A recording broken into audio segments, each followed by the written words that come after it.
एक बार की बात है, एक छोटे से गांव में एक प्यारी सी लड़की थी जिसका नाम था पायल। पायल के पास एक खास पायल थी जो उसकी दादी से मिली थी। ये पायल सिर्फ एक आभूषण नहीं थी, बल्कि उसमें जादू था। जब भी पायल उसे पहनती, वो अद्भुत चीजें कर सकती थी।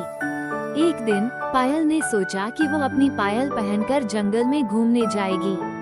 जंगल में जाने के बाद उसने देखा कि सभी जानवर उदास थे। एक हिरण ने कहा, हमारी नदी सूख गई है और हमें पानी की जरूरत है।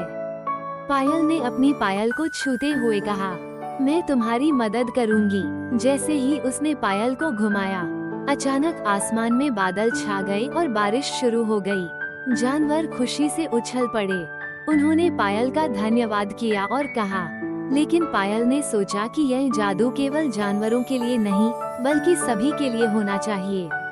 उसने अपनी पायल की मदद से गांव के कुएं को भी भर दिया।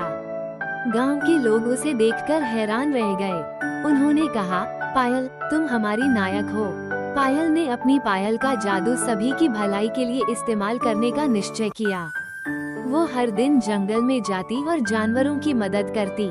उसकी दयालुता और जादुई पायल ने गांव को खुशियों से भर दिया।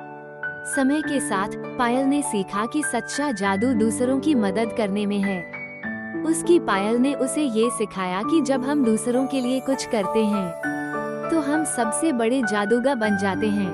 और इस तरह पायल की कहानी गांव में एक प्रेरणा बन गई, जहां हर कोई एक दूसरे की मदद करने लगा। इस प्रकार पायल ने साबित किया कि सच्चा जादू दिल में होता है, और जब हम एकजुट होकर काम करते हैं, तो हम किसी भी मुश्किल को पार कर सकते हैं।